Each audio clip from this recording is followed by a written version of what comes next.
You're listening to the Tip In Maple Leafs podcast with your hosts, Chad and Dale.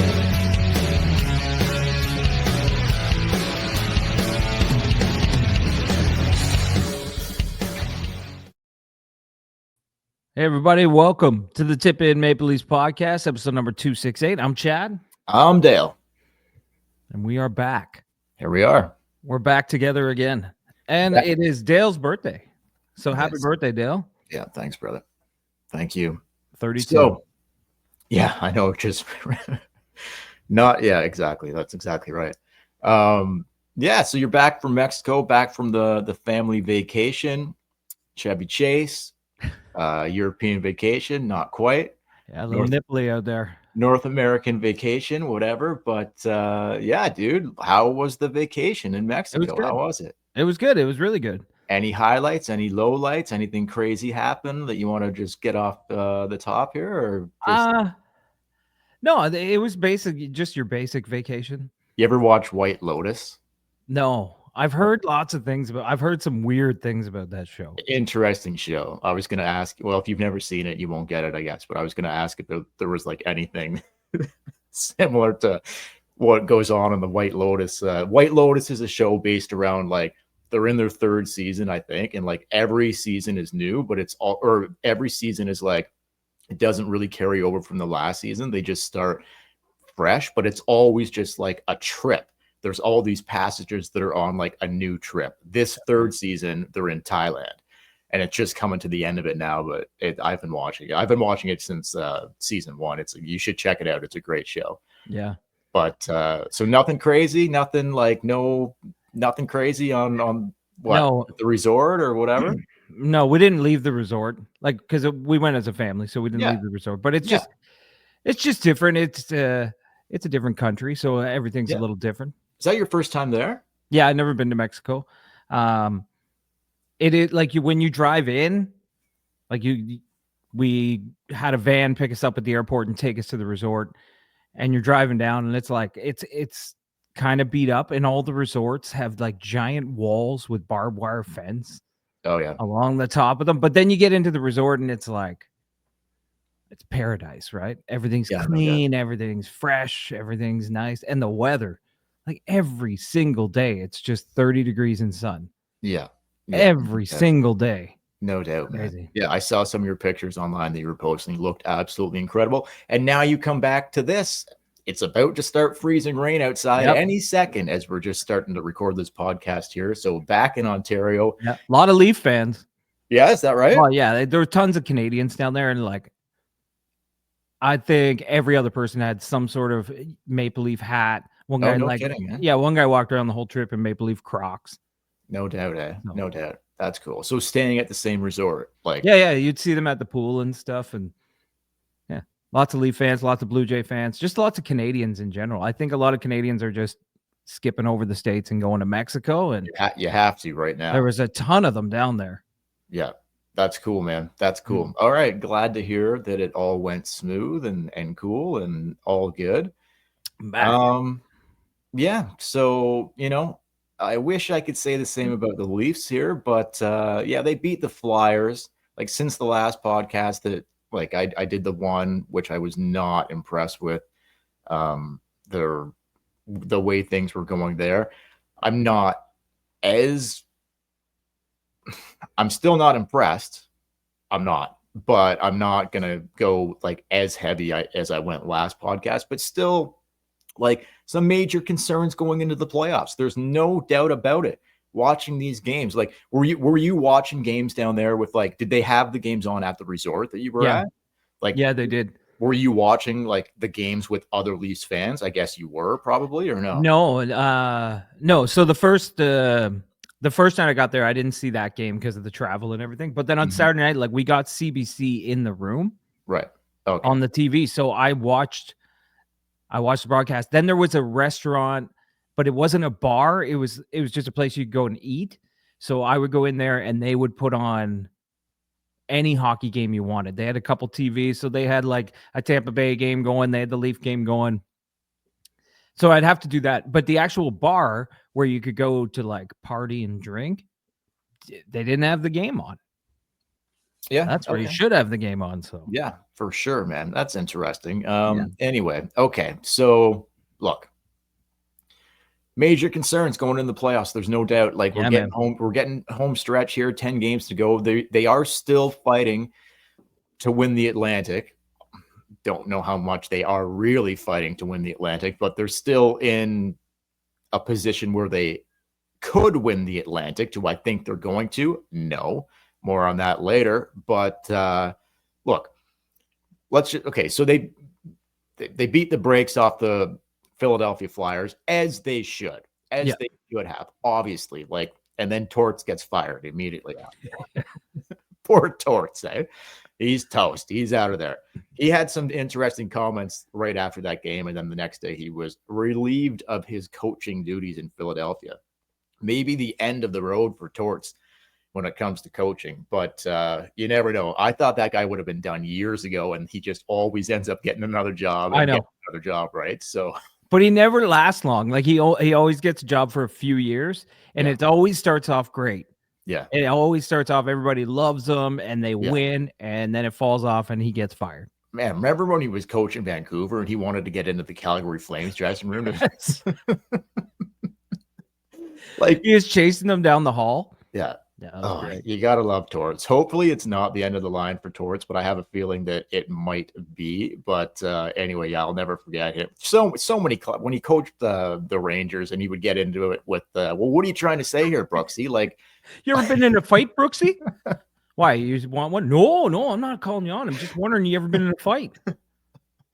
Why don't you do me a favor, Brooksy? Get the fuck out of here, all right? Like that's how the scrums went after the games when he coached the Rangers. Yeah, I was gonna say that was the Rangers. It was the best. Yeah, and he get the question. Someone would ask just a simple question. He'd be like, "Oh, for fuck's sakes, Brooksy." Yeah, it was always Brooksy. It was always Brooksy too. But yeah, I'll never forget the Vancouver thing too, where he was just so fucking pissed off that I think Calgary started like if I can remember correctly, I think Calgary started their fourth line to start the game.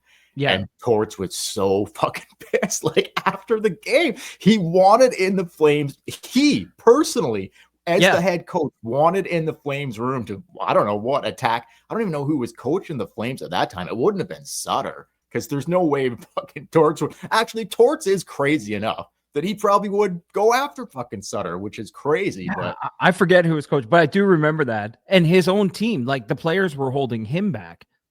Oh yeah, you can't go into the dressing room and fight the coach. No, it's crazy, man. Anyway, so look, Torts, good luck. Whatever you decide to do next, management, whatever. Maybe some other team will give you a coaching job in the offseason. We'll see. But I love his bluntness too about the Flyers, of just like he's like, no, like we're not good enough. We're terrible, like whatever. But anyway, the worst team in the league, the San Jose Sharks. Here we go again. 2 losses to the Sharks in the last 2 weeks.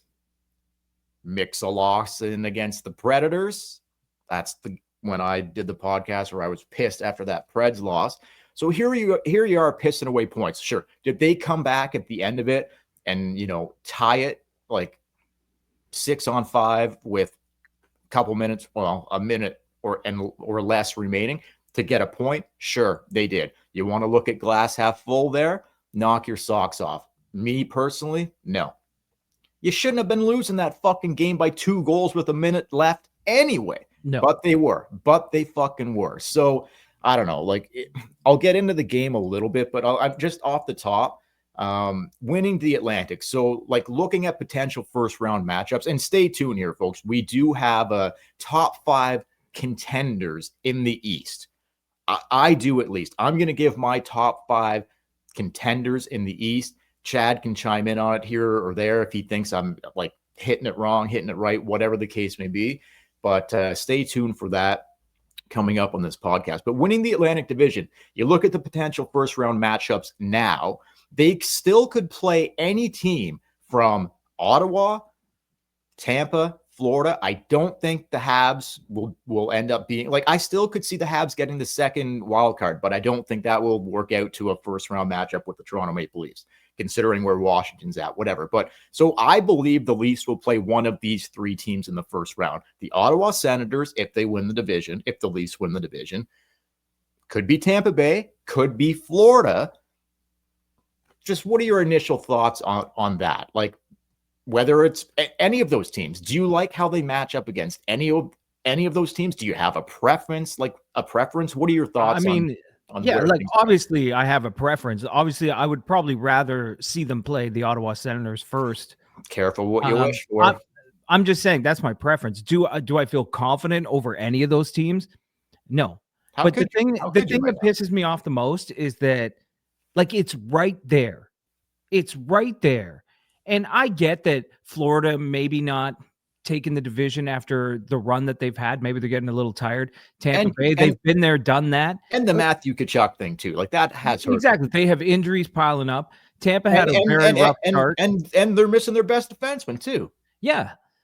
And Tampa had a rough start. They haven't got there yet. Like, they're turning it on now. But if they don't win the division, they've been there, done that. But it's like, this is your time. This is your opportunity to take the division. And like you say, you lose 2 to the Sharks and you lose to Nashville. What the fuck is going on? They don't want to grab it. No, that's what she said. That it's concerning, man. Like, I'm sorry. It is concerning. It's very concerning. Like, why can't these guys be like, oh, wouldn't it be nice to like win the division and get one of the wild card teams in the first round so we avoid South Florida? Both teams, wouldn't that be nice? But they just don't seem interested. Like, what are they doing out there? I couldn't watch that whole game last night. I did go back towards the end of the third. Like, I saw them tie it at the end of regulation, but like, there was stretches during that game where I'm like, I can't watch this. What are they doing? Losing 5-3 to the fucking Sharks? Fuck off. Not interested. The San Jose Sharks are dead last. They have a good up-and-coming team, Celebrini, whatever. Like, there's good pieces in San Jose. I don't think they're going to be in the basement for long, but they are today in the fucking basement. How does a team that has aspirations, that think they can fucking win, keep doing the same fucking thing? And just like, it's too nonchalant. How many times have I said that? It's too ho-hum. Well, maybe we'll win, maybe we won't. And that's what worries me, man. So isn't that what? Yeah, that's the biggest concern about this whole thing, is I'm not seeing anything different. I'm seeing the same shit. Why do you think any of us fans should believe that you're going to get past the first round? No, because you look the exact same as you have in years past. You actually look a little worse. Dude, like, the defense is better and the goaltending is better, but the whole aura of the team is the same. Hey, let's lose. Let's lose to the San Jose Sharks. More on the goaltending to come too, because I think it has taken a major fucking dip. It's come back down to earth, but for the majority of the season, it's better than what they've had. Yeah, you take that away, and where are they? They're losing to the Sharks 6-5 in a shootout. You take the goaltending away that we had at the beginning, at the first, like up until Christmas, let's say. You take that out of the equation. Are they not in a dogfight for a wild card team or a wild card spot right now with the Ottawa Senators? I think that's exactly where they are. They have like 90 points. I think the Sens have 80, 81. 81, something like that. Yeah. All right, so that's 9 points, right? Has the goaltending given you 4+ wins this year? Oh, God, way more than that. Then you're right. They'd be in a dogfight for a wild card spot. So that's not good. Like, add it to the list of concerning factors heading into the playoffs. It's like, there's so many. Look, there might be people out there that want to take the half glass full approach. They are still in contention to win the Atlantic, but I can't help but like go a little glass half empty here, because, well, I'm just waiting for these guys to show me something, Chad. I'm waiting for it, and it just doesn't fucking happen. It doesn't happen. Yeah, I think there's a couple other things too. Like, Matthews has been off all season, has not been himself. He scored 69 goals last year. Mm-hmm. You know, the Leafs are trying to make up 30 goals that aren't going to be there because he didn't score them, but he's the highest paid player in the league. They're paying him to put up 50 goals a year. Things like that, and they're still at the top of the division. There is some sort of bright side in certain aspects, but just the whole feeling of the team. Like, when I watched that San Jose game, I'm like, this is it. You just beat the shit out of the Philadelphia Flyers. Let's start a little roll. Let's walk away with the Atlantic and just shit the bed.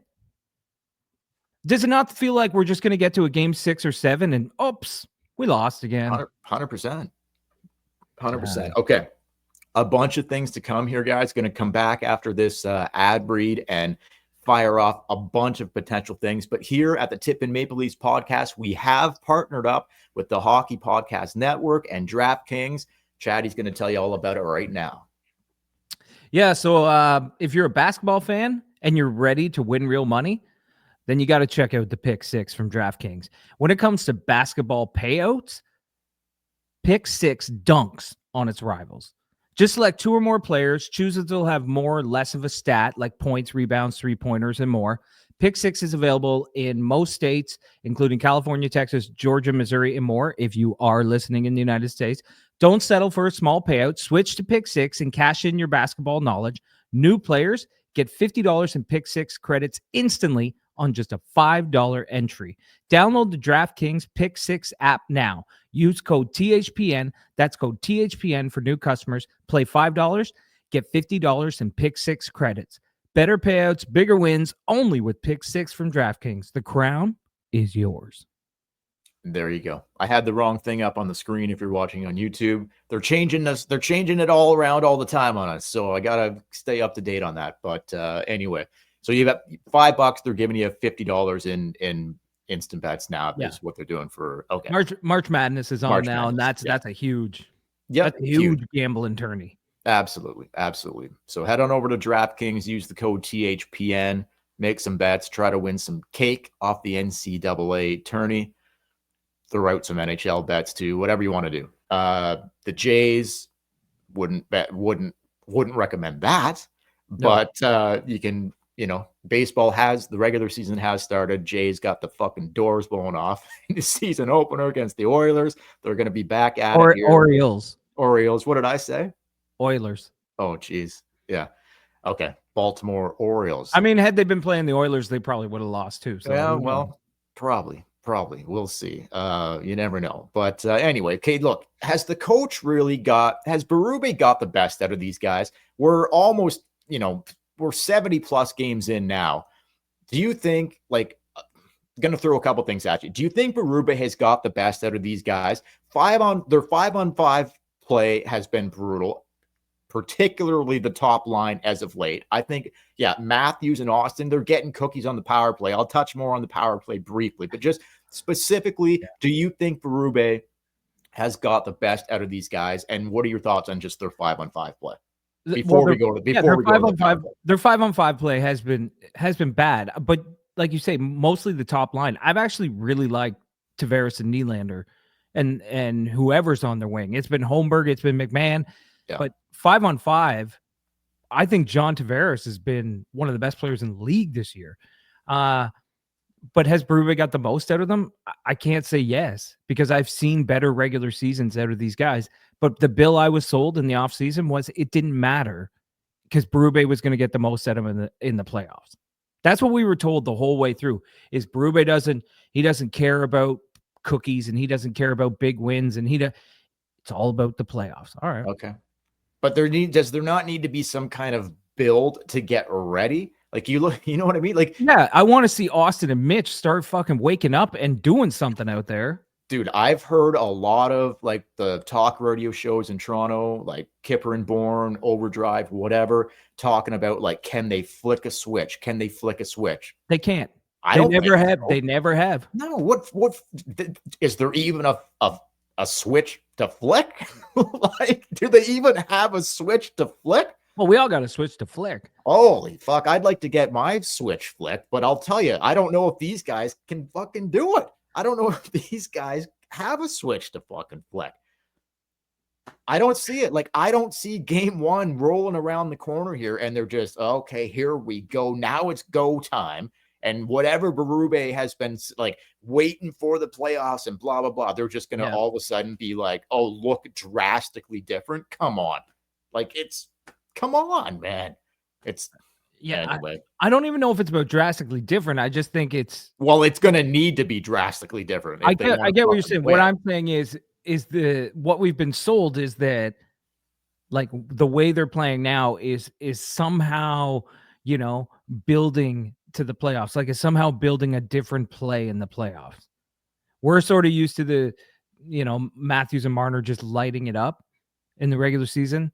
They look slow out there. They don't look really involved, No. but apparently it's all part of the plan for the playoffs. That's what we're being told, but yeah, I don't seeing it. Not seeing it. Nylander, 3 straight 40-goal seasons. He's looked the best out of the forward group lately, within the last week anyway.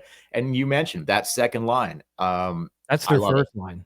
It 100%. Right now it is. Tavares, although I did not love JT's game in the San Jose game, but overall he has been really. I think he's had a great season. Well, he tipped one in to make it 5-4. So 30 plus goals for JT, 3 straight 40-goal seasons for Nylander. I think he's the second Swede ever to do that. He scored his 40th and his 41st last night. Can he get to 50? We'll see. Do I care? Not really. But that second line with McMahon up there, I do love it. And I think that's where Bobby McMahon needs to be. The power play, it's been red hot. Like, okay, they did give up a shorty last night. However, they've been one of the hottest power plays over the last month. 5 forwards on the power play. That's kind of been what they've been cooking for a long. Like, you haven't seen Rielly on that power play, that top power play in months. No. Going into the playoffs, you keep it with 5 forwards because they've been red hot, and that's just where they're going to live and die with that. Like, there's no way. I'm not. Don't hang on. I'm not advocating for Morgan Rielly to go back on the top PP. I understand that. But do you think like that is the play? That's what they're going to do going into the playoffs? 5 forwards. That's going to be it. I think you have to at this point. Yeah. Like, 20 games ago when they were testing it out, you could say, oh, they're just trying to get everybody cooking because the power play was kind of in the dumps. But we're weeks away from the playoffs. What, are you just going to get to game 1 of the playoffs and throw Morgan Rielly back there? No way. You can't do it. No. Too late, brother. No, I agree. And okay, so Lton finally gets a goal. I feel bad for this guy a bit, but maybe that'll get him. He's not a great goal scorer anyway. No. Like that, I don't think that's the reason why they brought him in here. Like, no, it sucks. They paid too much for Lton. That was just kind of the going rates at the trade deadline. Like, they gave up a first and a prospect that I liked. Yeah, same. But it's not his fault. No. It's not his fault that that the Leafs gave that up for him. No, and he's a 3rd, 4th line center. That's what he is. And just going back to the Philly game for a second, when they beat them like 7-2, whatever it was, Lton was the only forward that didn't get a point in that game. Did you know that? Yes.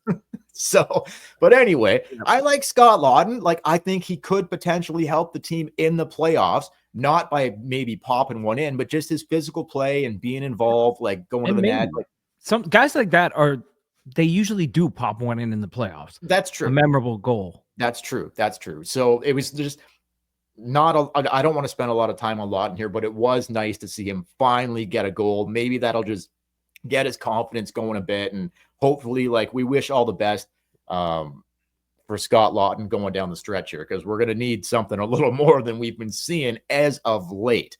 Okay, still got like 3 or 4 things I want to get to. Rielly, not to pick on Rielly, but I mean, he's the top paid defenseman, so I'm going to a little bit. I think he's like literally his plus minus. I think he's like negative like 22, 23. Like, it's crazy, man. Like, it is a lot of that, I will say, probably has to do with he's not on the power play anymore, and he basically hasn't been, or second unit, but he hasn't really been on the like. I read a funny stat on that he's been on the ice for like 15 empty net goals, which count against plus minus. But the funny thing is that Marner's been on the ice for almost the same amount, and he's plus 6 or 7 or something like that. Okay, but there you go. They took Rielly's power play minutes away, at least on the top unit. Yeah. How many pluses would he have gotten for just being on that power play for seasons past? A lot. Well, I don't think plus minus count on the power play. Yeah, they do. If you're on the ice for a goal scored, you get a plus. If you're on, or like either way, if you're on the ice for a goal scored against you, it's a minus. If it's on the ice for a goal scored for you, you get a plus. That's just what it is. So no, they don't. You sure about that? I'm pretty sure that's how it works. They don't. Plus minus doesn't get tracked on power plays. Oh, does it not? No. Oh, it's only 5-on-5. It's only 5-on-5. I did not know that. Yeah. I did not know that. So it really has nothing to do with the power play. It just has. That's what I'm saying. The empty net goals. He's been on the ice for a whole bunch of them. Okay. But so's Marner, and Marner's in the plus. So if you took those away from Rielly, he might be like a -8. Okay. I thought that was like a key thing as to why his plus minus was so bad, but like also just he's been so bad. So like whatever. But so I'm just gonna throw out a little. If you score shorthanded, you get a plus. Okay. But power play, no. Okay, fair. But anyway, his negative is like shit, the worst it's ever been in his career. Playing with Carlo, I don't think has helped him. I just don't think it's helped him at all. I was seeing today, stat-wise, that Oliver Ekman-Larsson has been playing the most ice time per game lately. In the last 2 weeks, Ekman-Larsson has the top minutes out of, even though he's playing in a bottom role, which is crazy, he's getting more ice time than Rielly, than McCabe, than Tanev. Ekman-Larsson, the most ice time out of all 6 of their D. Going to throw this out to you right here, which was a surprise for me. A surprise to hear that stat. Yep. I like just a little surprising, but would you like to see? Because I think I would. I'm a little at the end here with Morgan Rielly. We'll see what happens in the playoffs, I guess, but I don't know what would believe anybody to think like Rielly's going to flick a switch like in the playoffs. Maybe he will. So we'll see. Hopefully he fucking does. He needs to. But where I'm at here, he's still got 10 games or so remaining. What about this? I know Carlo and Rielly, that's when Treliving made the trade. That's where they wanted to go with this. Don't love it. Don't love the pair, to be honest with you. Another guy who can't play with Rielly? What a shocker. Doesn't seem like anybody can. So what about this? Just throwing it out there as a hypothetical. Ekman-Larsson, since he's been leading the team in ice time on the back end the last several weeks, what about this move? McCabe, Tanev, your top pair. Carlo plays with Ekman-Larsson. Ekman-Larsson gets bumped off the bottom pair, and he plays with Carlo as your second pair. Yep. Rielly, Benoit as your third pair. Wow. Am I crazy? Am I crazy? Or would you if you're going would you be open to that? If you're going by play, yeah, I would totally be open with that because Ekman-Larsson's played better than Rielly. But the fact that you would have the longest tenured Leaf at that big a contract playing with Benoit on the third pairing with no power play time is but who cares? Crazy. But I don't care. I want to win. I don't care. I'm just saying that just to say it out loud is crazy. It is. That's where we're at. It is. But we're talking about that. Do you think that's a possibility or no chance? Like the coach won't even not going to happen.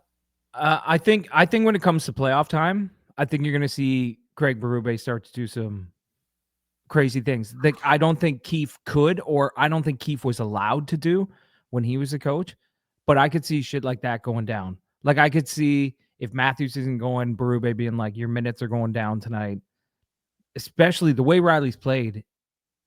I don't know. Hey, he's had a few games, but other than that, it's been pretty shitty all year. Chad, you could count them on one hand. That's what I'm saying. It's a handful of games. That's it. Yeah, I'd be totally okay with that. Can Ekman-Larsson, can he do it? Can he be any worse? No. He can't be any worse, but I mean... Look at Ekman-Larsson's career side by side against Morgan Rielly's career. Who's had the better career? Well, Ekman-Larsson's had more success. Absolutely. Yeah. I think in his prime, he's aging. So is Rielly. I think in Ekman-Larsson's prime, he had a bad stint. He had a bad injury and a bad stint in Vancouver. And guess who's having that right now? Well, but when it comes down to it, I don't know. I never understood the whole Morgan Rielly thing, man. Like, I've always liked him, and I think he does show up in the playoffs. He is a heart and soul guy when it comes to playoffs. But I've never been sold that he is a stud defenseman in the NHL. No, he's not. But the Leafs have always treated him that way, and they paid him that way. And maybe it's because they drafted him 5th overall. I don't know what it is, but they've always looked at Rielly as like he's in the same, he's in the same breath as the other stud defenseman. But he's not. He never has been. Not even close. Square peg around hole, right? I don't know what that means. We love a good round hole around here, but if you can't fit into it, you're not fitting a square peg into a round hole. They're trying to. Rielly's the square peg, and we need him to be. I think it's more like, I think it's more terrible analogy, but I said it anyway. I think it's more you already have a square peg and you're trying to shove a square peg into it. Yeah, you need a round hole. Yeah, you need a round hole. Big time. All right. 2 things to go out on. I'm going to go out with my list here, and then I got one more thing on the goalies. Can't wait to hear it. Top 5 contenders in the East. You might think I'm crazy. We'll see. I'll give my little blurbs on like why I think these teams, why I'm positioning them where I'm positioning them, and you can see who I left off the list and who I put on the list. Number 5 for me, the Ottawa Senators. I love the way the team has been playing. They're in playoff mode right now. They're guaranteed to get one of the wild card spots. I think it will be the first wild card spot, but Ottawa's not going to slip down far enough to be out. They are making the playoffs. Brady Tkachuk, what can you say about this guy? And I like a lot of the things that Ottawa has going for them. I like their forward group. I like their defense. And if Allmark can get it figured out, I like their goaltending as well. So for me, Ottawa, number 5. I agree. You want me to just give my list and then you give your thoughts on if I'll give you a quick point. I agree. Okay. Number 4, top 5 contenders in the Eastern Conference, Carolina Hurricanes. Need I say more than Rod the Bod? Okay. Do I have to say anything else? But he's not on the ice. No, but he's still an animal. Like, this guy is a beast. Their record over the last 10, they've been, I don't know how close an eye you've been keeping on Carolina. They've been hot. They've been winning games. They've been hot. And so I'm just giving this list today. My thoughts today. Ask me again in 2 weeks before the playoffs start. This list could be different. How I feel about the Eastern Conference right now, this is the list I'm given. Who I think is cooking now, the teams that I could see winning and going like just the farthest in the Eastern Conference right now. Number 4, the Carolina Hurricanes. Don't love their goaltending, but great coach behind the bench and whatever. Like, should I have not? Would you have put them on there or no? I wouldn't. I don't really believe in the Carolina Hurricanes. Okay, fair enough. That's fine. Leave your comments down below, guys, if you're watching on YouTube. If I did have, they would be my 5th, but yeah. Okay, that's fair. Oh, so you might have them on your list, but just not ahead of Ottawa. Yeah, like I think Ottawa could do some damage. Yeah, I think that's why I put them on the list, brother. Anyway, I don't feel the same about Carolina, but what's number 3? That's fair. Anyway, I had to, just because I think Carolina's been playing well recently, and this is just, I'm going off of like current. I get it. So Carolina, number 3. Could come as a surprise to some, but I'm going to go with the Florida Panthers, number 3. Ooh. I don't love the injury to Tkachuk and Ekblad will be back for game 1. Well, it's not a lock that he's going to be. Like, probably yes, but I don't know how severe that injury actually is. Like, is it a hernia? Is he going to need surgery? Will he fight through it? Like, I'm not exactly sure what's going on with Tkachuk. Could they win without him? Potentially, but no, they need him to win. They kind of do. So, like, that's why I'm putting them at 3. I still love the Panthers. I love the way they play. Yep. Everything about the Florida Panthers. They've kind of looked like garbage since he's been out. Like, they've won some games, but if you watch them, they don't have that same. He just brings not the same. Yeah, he just brings an attitude to the team. They don't have it. And Ekblad too. Ekblad will be back for game 3 of the playoffs, but he's still going to miss the first 2 games of the playoffs. And then we'll see, like, will Tkachuk be back in time for the playoffs? We don't know. We're recording this just before the games get going here on Friday night. Brad Marchand is making his Panthers debut tonight. So I think that will help fill a little bit of a void. But anyway, number 3 for me is the Florida Panthers. Number 2, the Washington Capitals, the head top team in the Metro Division. Ovechkin, I love how their forward group, they're big, they're physical, they go hard. I like their back end and the goaltending, like, it's ridiculous. So they've been atop of the Metro since the puck dropped in October. I would be insane to leave the Caps off this list. They're number 2 for me as a serious contender in the East. Yes or no? Yeah, I just think it's crazy, like, how under the radar the Washington Capitals are. Not for me anymore. Not for you anymore, but all season they've been doing this. They've been winning. They've been at the top. They've been, hunting for the President's Trophy. Nobody really gives them any credit. Everyone's talking about the Panthers. Oh, look out, the Lightning are coming. And Carolina was New Jersey people were talking about the Devils could do damage. But I think you're right. Don't take your eye off the Capitals, because what sign have they given you that they're going to slow down now? Nope. Everything seems to be cooking there. Love the forward group. Their goaltending is good. I could see the Capitals doing damage in the. When you look at their team on paper, you're like, how the fuck are they doing this? But they're doing it. Contributions all over the place. Washington right. all coaching season, too, all season long. So my number one team, top contender in the Eastern Conference. This could surprise some people, but Tampa Bay Lightning. I think they are playing the best hockey out of any of the teams that are like. I wouldn't be surprised at all if Tampa ends up winning the Atlantic Division and they play Ottawa. That would be a hell of a series. Then the Leafs get Florida, whatever, we'll see. But the way Tampa is playing right now is drastically different than the way Florida's playing and Toronto. So, dude, you look at their forward group. Vasilevsky looks like his old self again. They're pumped 8-0 win last night. They're pumping fucking teams, climbing in the standings.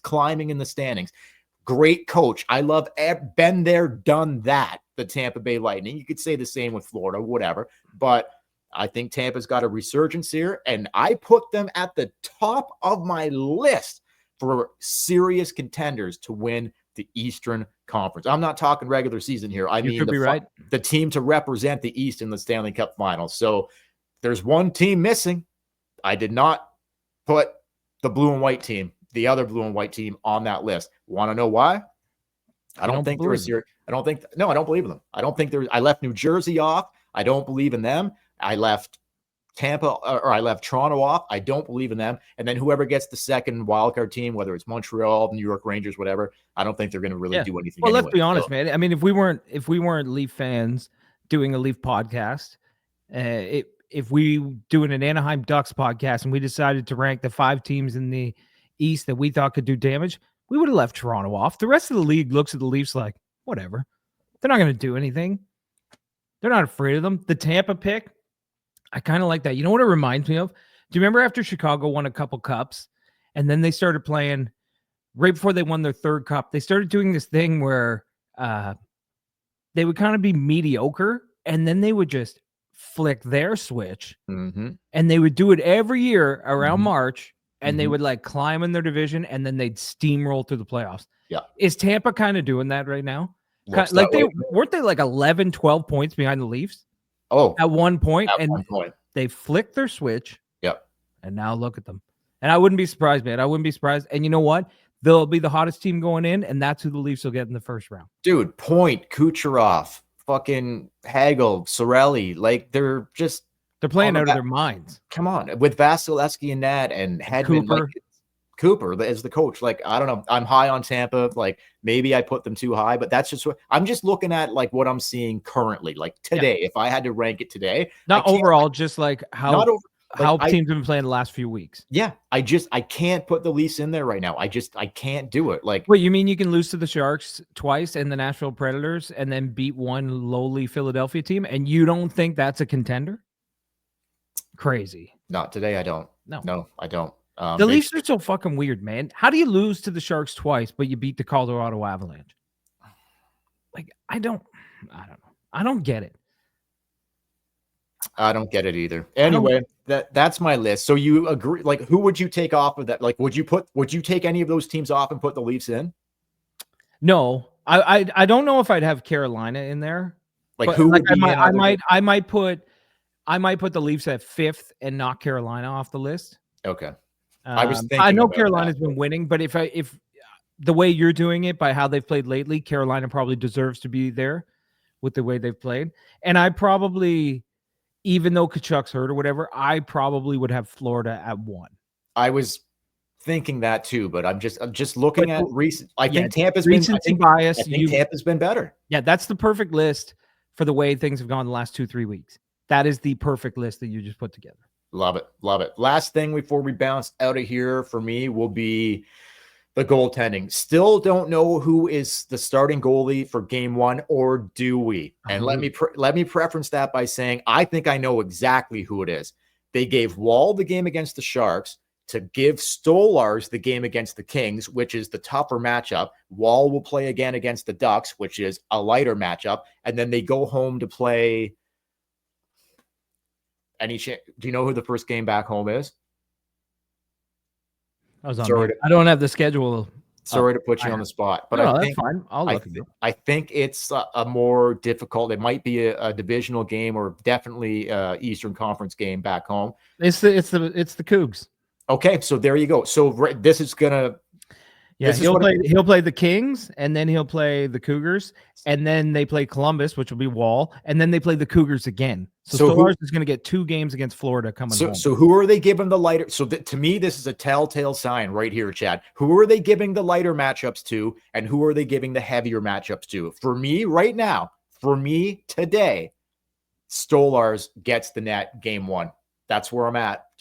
What do you think? Yeah, like just looking at what Berube is planning out here, does it not look like that's the case? He's getting every serious game, and Stolarz is getting the games that they just Stolarz is getting every serious game, every serious matchup, every serious team, and they're giving Wall just like the crumbs right now. Is that not what it looks like? Yeah, it's kind of looked like that for. I mean, he hasn't tipped his hat to who he's going to put in the net. But it certainly looks like Stolarz is going to be the guy. And Wall didn't help himself by giving up 5 to the San Jose Sharks. No. He didn't get any help. He didn't get any help anyway. He didn't get any help, but you still can't give up 5 to the San Jose Sharks. No, 100%. All right, brother. Anyway, if that's it for me tonight, if you got anything else, let me know. If not, we can bounce out of here and be back after the 2 other games in California. Just want to give a shout out, if I could, to Matt and Joe. I forget where you're from in Ontario, but anyway, met them down in Mexico. They said they listened to the Tip In podcast, or they've listened to it before. No way. They said they had listened to the Tip In. Big Leaf fans are like, oh, I was like, oh, I do a Leaf podcast. Started talking to them about it, and they're like, the one guy's like, I think I've heard your podcast before. He's like, I listened to a ton of them. A ton of them. Well, Matt and Joe, too drunk. I forget where you're from. All good. But anyway, shout out Matt and Joe. Shout out Matt and Joe. And I might have got your names wrong. Okay, yeah, the bar opened. It was open 24 hours, so perfect. Can't blame me. And it was all inclusive, so I just never stopped. For the Tip In Maple Leafs podcast, don't forget to follow us on social media at the Tip In Maple Leafs podcast on Facebook, Instagram, and YouTube. You're on YouTube right now. Hit like, hit subscribe, leave a comment below. Tell your friends, moms, tell your mom's friends, tell your friends' mom's friend's mom. And then until next time, I'm Chad. I'm Dale. We will. Hey, out west for 2 more games. Los Angeles Kings back-to-back this weekend. Los Angeles Kings on Saturday night. That will not be an easy game, considering I think the Kings have lost 3 or 4 games all season long at home. So that should be very interesting to see what happens there. And then we got a little Emilio Estevez action rolling in on Sunday night, the second half of the back-to-back. So we will be back on Monday night to break down the back-to-back Saturday and Sunday as they wrap up the California trip. See how it all plays out. Anyway, guys, thanks for watching. Thanks for listening. Go Leafs, go. Welcome back, Chatty. Good to have you back, brother. Good to be back. We'll catch you guys later.